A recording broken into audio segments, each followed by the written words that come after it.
Oh man, after all that cleaning, I forgot these guys. FML. Hello guys, welcome back to another video. Trying something a bit different this time. Because the airbrush is quite loud and the compressor's just a whiny little bitch. I thought I'd like pre-record the video and sort of narrate it afterwards. Yeah, always remember to wear a mask, as shown. There are many varieties out there, you know, go find one. They hide in bushes sometimes, get a stick, whack it, and you might find a mask out there somewhere. If not, failing that, go to any hardware store and ask for a breathing apparatus or something like that. Paper masks for lack of paints are just not worth it, man. Your lungs are worth more than that, you're worth more than that, so protect yourself. Excuse my janky spray service. I'm trying to make my own spray booth because I'm poor. I'm so broke right now. And yeah. You shake that, boy. You shake it, shake it like it's shake it like it's a milkshake. Yeah, yeah. Shake it. I don't know what I was doing there, but just shake your paints.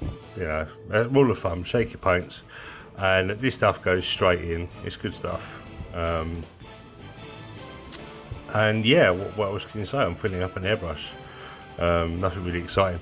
Going back to the box, it's my old PC case box, which is an MSI pre-built. Do not ever buy it. An Infinity by MSI, they're dog shit. They're just crap PCs. So I've recently built my own PC. It cost me a hell of a lot more, which is why I'm so poor.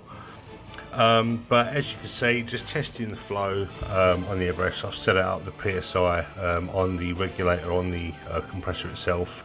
Also, there's a little drain tap underneath the cup, which you can sort of have as a secondary regulator to regulate the flow. It's a load of crap. Don't touch it. Just set it how it is, and leave it at that.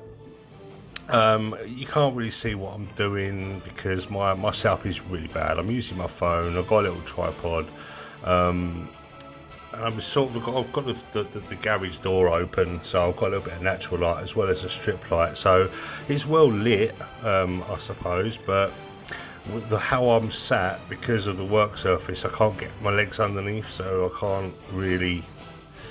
You can't really see what I'm doing, but I'm doing my best.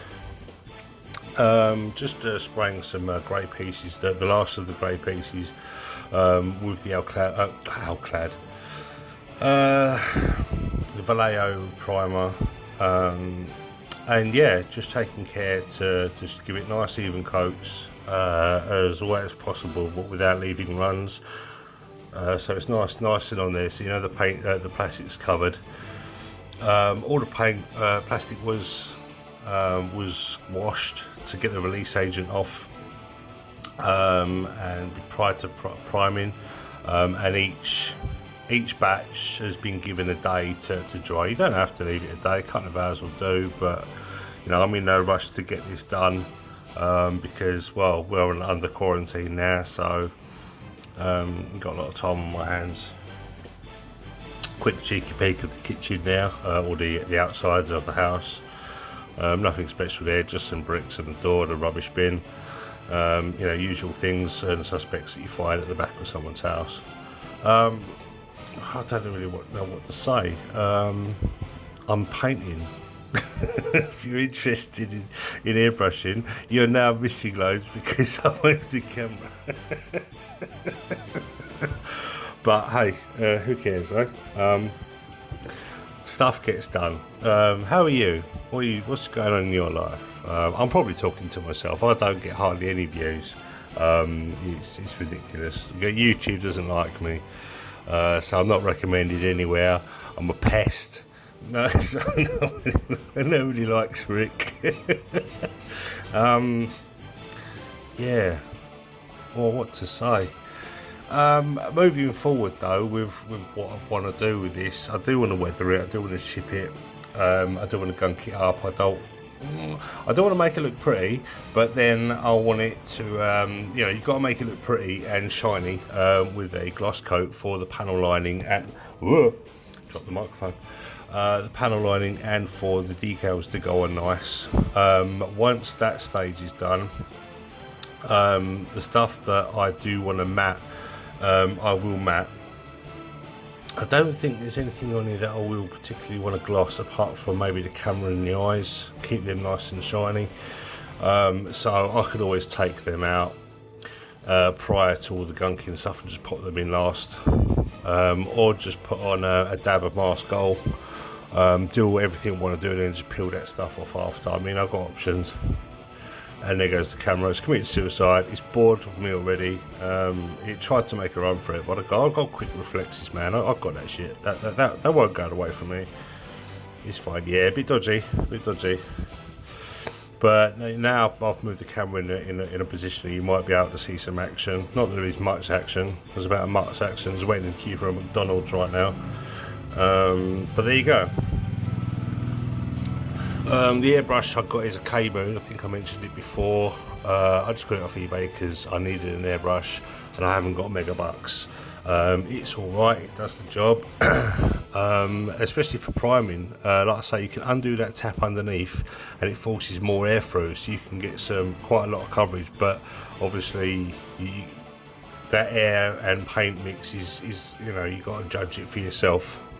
So I generally set it how I like it and then go from there. And they're only small pieces as well, so you don't need to blast too much paint on, but at the same time you get that paint to air ratio, and it sort of figure it out as you go along. I'm no expert. I've only been doing it a couple of years, so a lot of my kits that I have done, I haven't really finished. I've lost the will to live with the Unicorn, but I've had a break from it. I'll come back with a new sort of lease on the idea of what I want to achieve with these two new kits anyway. There are some other IG kits that I want to do.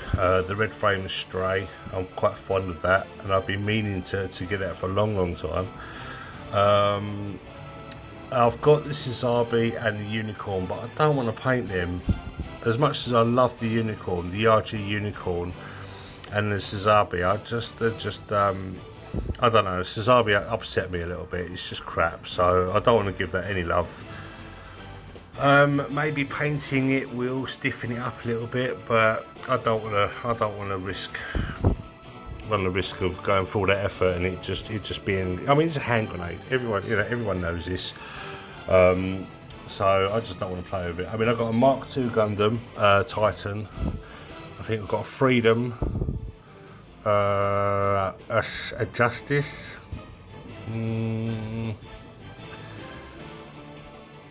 Yeah, I've got a couple of those. I can't remember now. They're in storage. But these two are a start of a new era for me. I'll be doing the new Gundam and the Cesabe, and going from there really. Once I've finished them and I've proven to myself that I can finish a kit and make it look decent and do all the bells and whistles on it for display purposes. Once I've got them there and I've got them in a case, display cabinet, and I'm looking at them, it will spur me on to other things. And while I haven't got much money coming in, I've got to sort of limit myself and just go from one piece at a time. Slowly getting there. I don't know what pieces I'm doing now. I think these are something to do with the ankles. They're like boosters on the ankles, I think, something like that.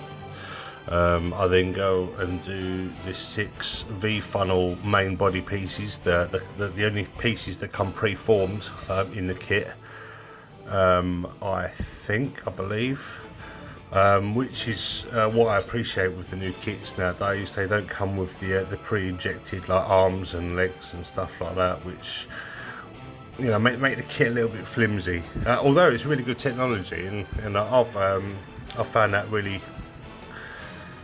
What's the word? The engineering behind it was amazing. I couldn't believe that they could mould 2 different types of plastic on the same sprue, and you just pop it out and they bend it and stuff. It was amazing. But they come with weaknesses. Um, what else? What else can I mention? Yeah, the spray booth. I did have one in my old place, but I threw it away like an idiot. Like, it was in a box, a white box, because I packed it all up. I thought, what's this? Don't know, throw it. I've got packs. It's like, where's my spray booth? You know, 50-60 quid spray booth. Yeah. So this is kind of a spray surface. I was going to put a hole in the back, a fan, and some filters, but I thought with a mask and with like the door open, the window open behind me, it was really well ventilated. So, and you can't see much of the vapor, even though it is there. Don't be fooled. Always wear a mask because the vapors are there. I'm not gassing myself out. So if you're inside in a room or whatever with no real ventilation or no movement of air, then definitely get yourself a spray booth, get it piped outside for your own benefit, especially if you're living in a house. But this is a garage, it's a shed sort of like setup, so it's just a mock-up of something I'm used to, I suppose. It's almost like a template, just so I've got some sort of familiarisation with what I'm doing. I don't know, I'm just talking crap right now. Yeah, once these are done, I think I'll showcase some of the cleaning methods, but do not copy me by any means. It's my own. Until I get some other bits and pieces, because I thought I had some cotton buds in the house, but I don't. So, and cotton buds are really handy for cleaning airbrushes. But you'll see my ghetto setup and how I clean it is hilarious, and it's quite tragic, really. But everyone's got their own way of cleaning airbrushes. Unfortunately, I did try to edit the video so you could see the I mean, I did another video of the things that I missed, because there's 4 thrusters that I've got on crocodile clips, but I totally forgot. Yeah, it's really out of shot, Rick. Out of shot, out of focus. And I've got 4 thrusters on 4 sticks separate, and I cleaned all the airbrush and I put it all away. I spat them back a coffee, and then I saw them. Oh no! Having to get the airbrush out just to paint 4 little thrusters. I'm gonna do them by brush. I'm gonna do them by brush. I'll do it by brush. No one will notice. Don't tell nobody. But yeah, once this piece is finished, I'll go through the cleaning process, because all the grey pieces are done. So the next process I will be doing is either the blues or the whites. But considering there's more whites than blues, I'll probably get the white out of the way. But yeah, any excess that's in your airbrush afterwards, just pour it back in the pot, or the paint reciprocal, or whatever you want to call it, the bottle. Don't waste it. I mean, I have done in the past, just filled that with thinners and just blown it through, and it's a complete waste of product. You can just put it back.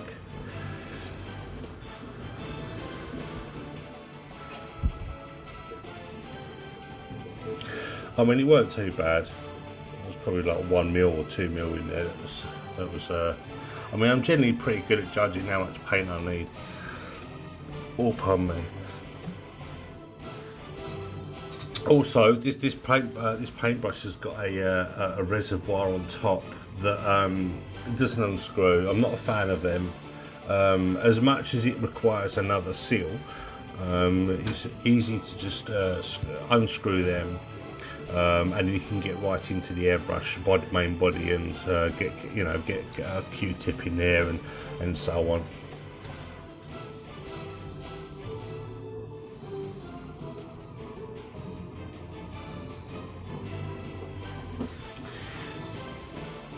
I mean, as far as a strip down is concerned, I mean, I normally take the back off, undo the needle, pull the needle out, and just give it a good blast through. I normally use Alclad 2 as well, because that stuff just destroys paint in like a cock. And yeah, it's a really good medium for taking away paints from paintbrushes. But this Ultimate Airbrush Cleaner is pretty good actually. I don't mind it. I've had it for a while now. That 270ml bottle's done me a couple of years. but then I've not really been doing much, so I will be getting some alcohol, that stuff, as well as some more Alclad and some ultimate airbrush cleaner in the future. I've got a few other airbrush related thinners and cleaners, but you know, the Alclad and the ultimate stuff is generally really good, so can't grumble.